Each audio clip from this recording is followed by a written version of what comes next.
Pessoal, boa noite a todos, sejam todos muito bem-vindos à nossa Casa de Amparo Consular. Tá? Meu nome é Almir e eu vou fazer a palestra hoje de abertura dos nossos trabalhos. Tá? Sejam todos muito bem-vindos, tomara que vocês consigam tudo aquilo que vocês vieram buscar na nossa casa hoje. Tá? E eu vou falar um pouquinho sobre uma passagem do Evangelho, tá? Que está lá no capítulo 8 do Evangelho. Tá? Bem-aventurados os que têm puro coração. Esse é o nosso tema, o tema da nossa palestra de hoje. Bom, eu vou começar fazendo uma leitura do Evangelho de Marcos e Mateus, e depois eu vou apresentar um pouco da contextualização sobre as boas-aventuranças, e aí a gente vai falar um pouquinho das situações atuais, esse negócio de puro coração. Será que nós temos coração puro mesmo, Então, primeiro, uma leitura rápida do Evangelho aqui. Bem-aventurados os que têm o coração puro, porque verão a Deus. Evangelho de Mateus. Aí depois o Evangelho de Marcos vem completando. Apresentaram-lhe então algumas crianças, a fim de que ele as tocasse. E, como seus discípulos afastassem com palavras ásperas os que as apresentavam, Jesus, vendo isto, zangou-se e lhes disse: deixem que venham a mim as criancinhas, e não as impeçam, porque o reino dos céus é para os que a elas se assemelham. Em verdade, lhes digo que aquele que não receber o reino de Deus como uma criança, nele não entrará. E depois de as abraçar, abençoou-as, impondo-lhe as mãos. Evangelho de Marcos, versículos 10 a 13. Bom, pessoal, em primeiro lugar, vamos fazer algumas reflexões sobre essas bem-aventuranças e esses dois trechinhos do Evangelho. Essas bem-aventuranças, elas são em número de 9. Eu não sei se vocês já tiveram algum tempinho para dar uma olhada no Evangelho, os Evangelhos, o que significam essas bem-aventuranças. Quando é que Jesus falou para as pessoas todas as 9 bem-aventuranças? Quando ele foi fazer o Sermão do Monte. Jesus estava com os seus discípulos, ele já tinha os seus discípulos, já estava caminhando com esses discípulos, já tinha feito alguns milagres, já estava conversando com as pessoas, e a população já começava a se interessar por Jesus, não só pelos seus ensinamentos, mas principalmente por causa das curas, por causa dos milagres que Jesus estava fazendo.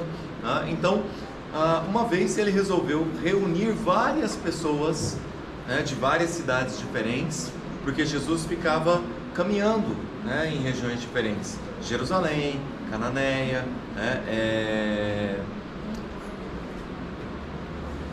eu esqueci as outras cidades agora, desculpa, mas ele ficava caminhando pelas cidades, fazendo curas, fazendo milagres, e de repente, como havia, todas as vezes que as pessoas descobriam que Jesus ia para um determinado local, uma multidão ia para lá. Aí Jesus falou para os seus discípulos, falou: olha, vamos reunir todos em um local só, que eu vou apresentar, vou fazer um sermão para todo mundo. Aí ele resolveu fazer um sermão numa região mais alta, no monte, onde as pessoas podiam ficar numa região mais baixa. Ele falava, ele construiu os apóstolos organizaram um local para Jesus falar para as pessoas, e ele apresentou para as pessoas as 9 bem-aventuranças. E o que significa essas bem-aventuranças? O que significa isso?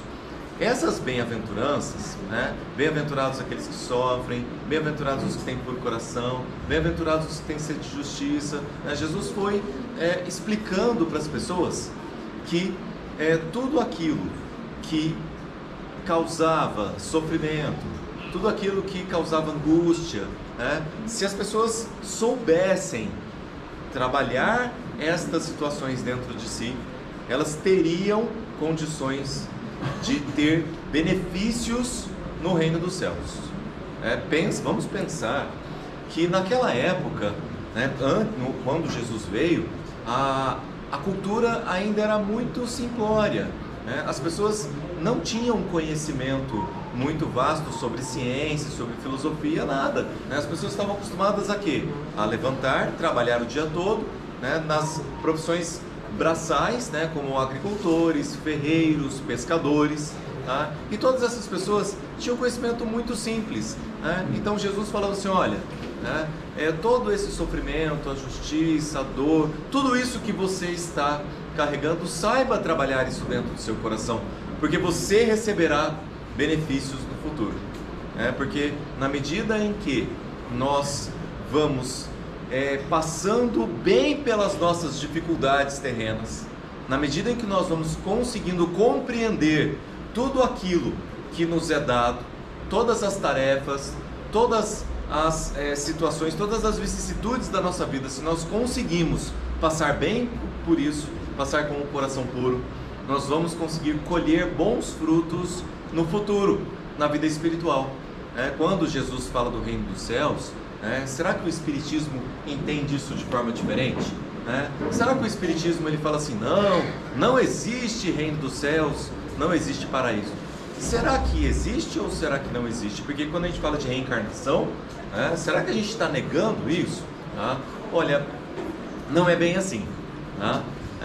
Nós vamos evoluir e chegar a um estágio de estarmos junto com Deus, junto com Jesus, participando da criação, auxiliando numa condição angelical, numa condição de espíritos mais elevados?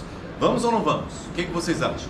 Vamos, né? Só que para nós chegarmos até esse estágio, nós precisamos passar por uma evolução. E essa evolução começa pela mudança dos nossos sentimentos. Essa evolução começa por nós mudarmos o nosso coração. Porque o que Mateus falou pra gente? Ele falou assim, olha, bem-aventurados aqueles que têm o coração puro, porque verão a Deus. Porque verão a Deus. Qual é a condição de ver Deus? Melhorar o quê? O nosso coração, Ixi, como que a gente melhora o nosso coração? Fala, não, eu tenho coração puro. Eu tenho coração puro, não, que isso? Quando eu assisto televisão, eu nem xingo ninguém. Quando passa aqueles motoqueiros fazendo barulho na porta da minha casa, eu nem falo assim, ai, abençoado.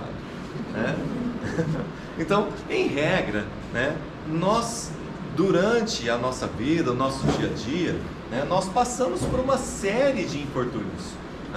E esses infortúnios que nós passamos no nosso dia a dia, seja com o filho, com o marido, com o esposo, com a sogra não, né, tadinho? Mas a gente passa por uma série de infortúnios, isso altera os nossos sentimentos. E como que nós devemos trabalhar esses nossos sentimentos? Será que nós temos que continuar com esses pensamentos negativos? Será que nós podemos continuar vendo as coisas, e criticando e apontando os dedos? Será que é isso que Jesus espera de nós? Será que é assim que nós vamos conseguir ver a Deus? Assim, mas também, é difícil demais não criticar, é difícil. Sim, por isso que existe um negócio chamado reencarnação. Porque o nosso aprendizado, a nossa evolução, ela não dá saltos, Nós não chegamos aqui seres imperfeitos e saímos daqui seres angelicais. Isso não acontece. Nós vamos caminhando devagarinho. Na medida em que nós vamos compreendendo as verdades de Jesus, na medida em que nós vamos nos compreendendo, nos amando, nós vamos conseguindo melhorar a nossa condição evolutiva. Segunda-feira, eu dou aula aqui, nessa mesma casa, para os jovens. Quem quiser, nas segundas-feiras é o nosso dia de estudo. Nós temos aqui 2 salas de estudo. Temos uma sala de estudo com a minha esposa aqui, que é para os adultos, e tem uma sala de estudo para os jovens, de até 16, 17 anos, de 13 até 16 anos mais ou menos. E eu gosto muito de trabalhar com os jovens. Quem quiser está convidado, tá? E essa segunda-feira, uma jovenzinha me fez uma pergunta muito delicada. Ela falou assim: Almir, olha só que coisa estranha, Nós estamos falando de evolução, nós estamos falando de mudança da humanidade, só que quando nós ligamos a televisão, apesar que os jovens não ligam a televisão, quando a gente entra no YouTube, a gente olha nos nossos aplicativos, quais são as notícias que nós encontramos? Guerras, né, bombardeios, né, a natureza, né, se revoltando com tempestades cada vez mais fortes, né, enchentes, secas, chuva no deserto, né? Mas será mesmo que nós estamos caminhando para uma evolução? Né? É até estranho, porque se nós estamos evoluindo, por que tem tanto sofrimento? E parece que o sofrimento está maior, né? Porque eu não sei vocês, mas eu sou da década de 70, né? E parece que a gente não via tantos problemas ambientais assim nos anos 80, né? Eu não estava vendo problemas ambientais. Mas será por quê? O que será que está acontecendo? Será que realmente nós estamos passando por um processo de evolução? Será que nós estamos melhorando os nossos sentimentos? Será que a gente não está piorando os nossos sentimentos? Porque a gente assiste televisão e vê violência contra a mulher, violência contra a criança, uma série de crimes sendo praticados, né? Será que isso não está piorando ao invés de melhorar? Será que os nossos sentimentos eles não estão ficando mais degradados a cada vez mais, né? As pessoas cada vez mais preocupadas, né, com celulares, né, preocupando-se exageradamente com o mundo material, com a sua aparência, né, viciadas. Tem pessoas que chegam a passar mais de 9 horas por dia, né, em aparelhos celulares, né, voltada para a sua tela. Quando vocês, olha, né, vocês podem constatar isso, né? Quando vocês vão num ponto de ônibus e tem alguma pessoa esperando o ônibus, o que ela está fazendo? Quando você está na fila do banco, você está esperando atendimento. Quando você está esperando para fazer um exame, um raio-x, uma coisa assim, a pessoa está... Quando a pessoa está viajando o ônibus, ela está... É engraçado, né? Quando a gente está esperando atendimento aqui na casa espírita, eu vejo, eu desço ali do trabalho e vejo muita gente aqui, no celular. Nós estamos tão ligados a isso, né? E isso altera o quê? Os nossos sentimentos. Por que isso é tão importante, hein, pessoal? Porque os nossos sentimentos em desarmonia não nos auxiliam a um processo evolutivo. Os nossos sentimentos, né, com raiva, revolta, desesperança, aflição, eles não nos ajudam na evolução. Eles vão nos ajudar quando? Quando nós conseguirmos voltarmos ao estado infantil. As crianças, né, do Evangelho de Marcos, né, que se relacionam bem com todos, né, que têm as suas artes, as suas brincadeiras, mas as crianças que estão preocupadas com viver o momento, com correr de esconde-esconde, pega-pega, né, e não com o dia de amanhã. Nós estamos preocupados demais com esses dias de amanhã. Tá? Mas aí, voltando na perguntinha que a minha aluna fez, falou assim, mas Almir, será que nós estamos realmente evoluindo? Aí eu falei para ela, falou assim, olha, vamos pensar o seguinte, né? Quando eu era jovenzinho, lá nos anos 80, né, nós não nos preocupávamos com o meio ambiente, por quê? Nos anos 80 nós tínhamos preocupação ecológica e hoje nós não temos mais? Será que nos anos 80 ninguém jogava lixo na rua? Será que nos anos 80, o que nós fazíamos? Nós preservávamos o meio ambiente ou nós não estávamos nem aí para o meio ambiente? A gente não estava nem aí, na verdade. Cortar uma árvore para fazer uma casa, tudo bem, pode cortar. Vou desmatar um terreno, tudo bem, tem muito. Né? Nós não tínhamos consciência ambiental, porque aquilo que nós fazíamos com o meio ambiente não tinha um reflexo tão grande. Só que a nossa população cresceu, e da forma como nós exploramos o meio ambiente, né, isso está trazendo reflexos. Pensem, né, nos anos 70, nos anos 80, nós tínhamos essa quantidade enorme de veículos que nós temos na rua? Não. Televisores, né? Quando as pessoas tinham TV em casa, era uma só. Hoje a gente tem uma por quarto, né? Veículos raros, só a família rica que tinha, né? Hoje todos têm acesso a veículos. Tudo isso depende de quê? De matérias-primas para construir. Roupas, né? Antigamente o armáriozinho era só 2 portinhas de armário, né? Hoje 2 portas de armário é só o sapato das mulheres muitas vezes, né? Então assim, olha só como nós aumentamos o nosso consumo, nossas necessidades, e a natureza tem que suportar tudo isso. né? A diversidade de alimentos, tudo. Então, na medida em que nós exploramos o meio ambiente, nós entramos em desarmonia. Por que nós passamos por todos esses sofrimentos, por todos esses problemas? Para que nós possamos mudar a forma de ver a natureza. E olhar para a natureza com o quê? Com mais amor. Quando a gente fala em preservar a natureza, significa que a nossa relação com a natureza vai ser diferente, não é? Tá, vamos pegar um exemplo interessante. Animais de estimação. Quando nós éramos mais jovens, as pessoas se preocupavam em cuidar bem dos gatinhos e cachorrinhos. Cachorro de rua, o pessoal jogava veneno para o cachorro de rua morrer, né? Hoje as pessoas preocupam-se com os animaizinhos. Preocupam-se muito, não é verdade? Olha só como mudou a forma de percepção. Exatamente, se fizermos mal aos animais, as pessoas denunciam. Antigamente não preocupávamos com isso, né? E o que está acontecendo? Quando nós olhamos para esses animais e entendemos que eles são nossos tutelados, nós mudamos a forma de sentir, nós mudamos os nossos sentimentos com relação a esses animais. A natureza vai ser a mesma coisa. Na medida em que nós vamos sofrendo todas essas consequências, nós vamos começar a mudar os nossos sentimentos. A humanidade é a mesma coisa. Vamos imaginar os escravizados. No período da escravidão, quando a escravidão estava no seu auge, no século XVII, começo do século XVII, as pessoas não achavam errado ter escravos. Você tem escravo? Eu tenho. Tudo bem que eu tenho escravo, todo mundo tem. E depois com os movimentos abolicionistas, depois no século XVIII, depois com a abolição da escravatura, hoje nós olhamos para a escravidão e achamos isso um absurdo, não é verdade? Hoje nós pensamos, poxa, por que nós fizemos isso com os seres humanos, que são os nossos semelhantes? Mas para isso nós precisamos o quê? Passar por um processo de aprendizagem. E essa aprendizagem não foi só uma aprendizagem de falar escravidão é proibido. Foi uma aprendizagem de mudar os nossos sentimentos, de olhar para aquelas pessoas que estavam escravizadas e entendê-las como seres humanos, porque nem assim elas eram consideradas.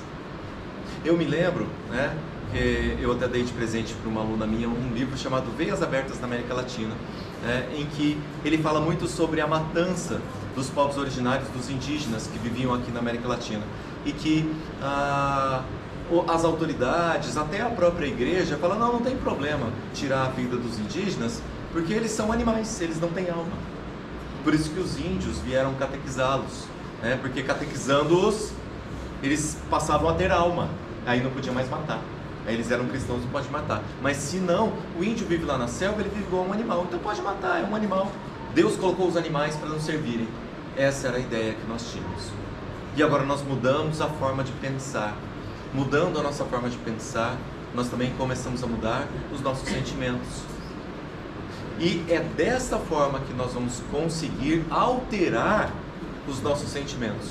É dessa forma que nós vamos conseguir alterar o nosso coração, para que nós realmente possamos ter o coração puro. Então, purificar o nosso coração começa com uma atitude muito importante, que é purificar os nossos pensamentos. A nossa mente é o elo de ligação mais forte que existe dos nossos sentimentos. Porque nós podemos deixar de amar ou amar mais alguém quando nós nos esforçamos mentalmente para que isso aconteça. Quando nós nos esforçamos mentalmente para amar e compreender, nós conseguimos amar.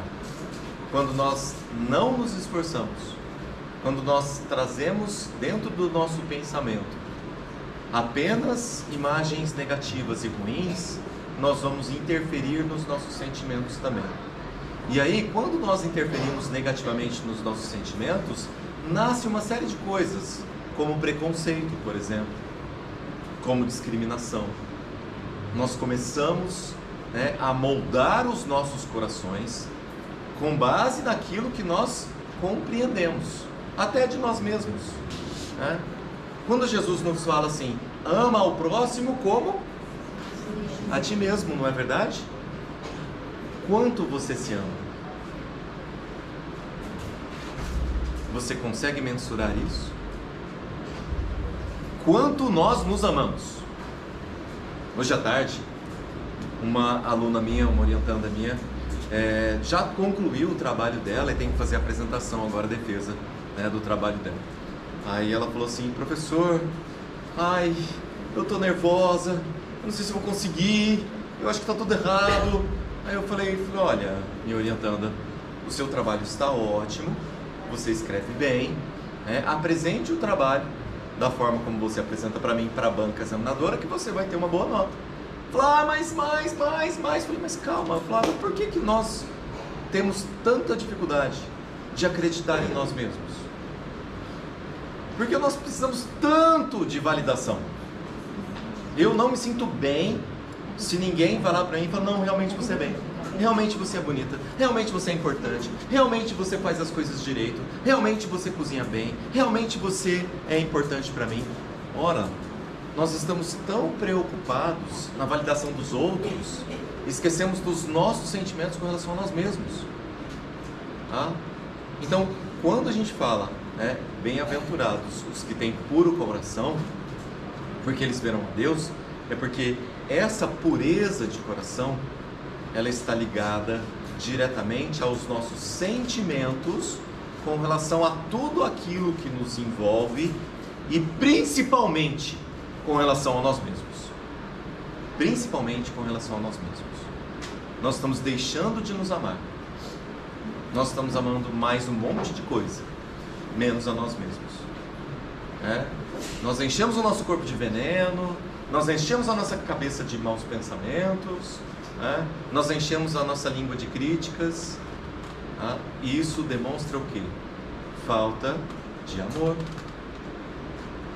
falta de uma relação mais pura com os nossos corações. E é assim que nós vamos evoluir, é assim que nós vamos chegar a Deus, é assim que nós vamos chegar ao reino dos céus. Esse reino dos céus no Espiritismo, ele demora muito a chegar, porque a gente precisa evoluir bastante, passar por diferentes mundos, né, até nós conseguirmos chegar lá. Quanto mais nós conseguirmos melhorar os nossos sentimentos e os nossos pensamentos, mais rápido nós vamos conseguir atingir um estado de evolução. Então vamos lá, né? Exercício de todo dia. Primeira coisa, quando acordamos de manhã, agradecemos. Agradecemos pelo dia, agradecemos pela nossa vida, agradecemos por nós mesmos. Olha para você no espelho, quando a gente vai escovar o dente. Tá certo que a gente não está muito bonito essa hora, né? Mas na hora que a gente estiver lá, né, na frente do espelho escovando os dentes, olha para si mesmo. Fala que você se ama. Fala que você se aceita. Fala que graças a Deus você é essa pessoa que está aqui. Porque tudo que você recebeu de Deus, todos os seus problemas, todas as suas virtudes, tudo isso é um instrumento para melhorar os seus sentimentos. Tudo que se passa na sua vida é um instrumento, é uma ferramenta para melhorar os seus sentimentos. Às vezes nós nos revoltamos. Eu não queria ser assim. Eu não queria que as coisas acontecessem assim. Eu queria sarar logo, né? Eu queria que as coisas acontecessem mais rápido comigo. As coisas vão acontecer na medida em que você conseguir o quê? Melhorar os seus sentimentos, principalmente com relação a você mesmo. As nossas dificuldades do dia a dia são dificuldades que são permitidas por Deus e pela espiritualidade. Pensem a mamãe com relação à filha, né? Os pais com os filhos, os pais querem o melhor para os seus filhos? Querem. Deus também não quer o melhor para nós? Quer. Só que os pais, ao educar os filhos, eles vão falar, e se o filho não aprender sozinho com aquilo que o pai fala, o pai faz o quê? Põe de castigo, não é? E quando a gente põe o nosso filho de castigo, nós pomos o nosso filho de castigo porque nós não amamos o nosso filho? Não é justamente o contrário? Quando fala assim, sem celular essa semana, Por que será que você está ficando sem celular essa semana? Porque você fez alguma coisa errada, né? E aí você vai sofrer um pouquinho por não ter celular essa semana. Porque esse momento em que você está sem celular seria o momento para você refletir a coisa errada que você fez e não fazer mais, né? Então vamos passar isso para a nossa vida, né? O que é o sem celular para mim? Qual é o sem celular que a espiritualidade que Deus colocou para mim? Né? É exatamente isso, né? As nossas dificuldades que nós estamos vivenciando todo dia é o nosso sem celular. O que nós podemos aprender com elas? Exatamente, né? E quando nós vamos nos melhorar, essa nossa melhora passa pela melhora dos nossos sentimentos. Então, bem-aventurados aqueles que têm puro coração, significa bem-aventurados aqueles que conseguem apaziguar, tranquilizar os seus corações, porque não importa a provação que foi colocada na sua frente, não importa o problema que você está vivenciando, ele é permitido, ele foi permitido, isso foi necessário para que você possa abrir os seus olhos. Do mesmo jeito que a humanidade precisa dos desastres ambientais para abrir os olhos para a natureza, nós precisamos dos nossos desastres pessoais para abrir os olhos para a nossa natureza, para pararmos de sermos tão egoístas, para pararmos de sermos tão individualistas, né? Para pararmos um pouquinho com essa nossa vida tão materialista e olharmos um pouco mais para os nossos sentimentos e a nossa evolução, né? E olharmos um pouco mais para o próximo, que está do nosso lado, na nossa casa, e nós às vezes fechamos os olhos. Às vezes nós temos dificuldade, né, de aceitação com aquelas pessoas que estão junto conosco na nossa família biológica, tá? Às vezes nós temos dificuldade de convivência, tá? Mas não importa a dificuldade, o que importa é como nós lidamos com isso, criando mais revolta, mais sentimentos negativos, ou criando sentimentos de piedade. Porque às vezes é difícil nós falarmos, né? Existem familiares, existem pessoas que estão conosco que nos agridem, né? Isso é muito comum.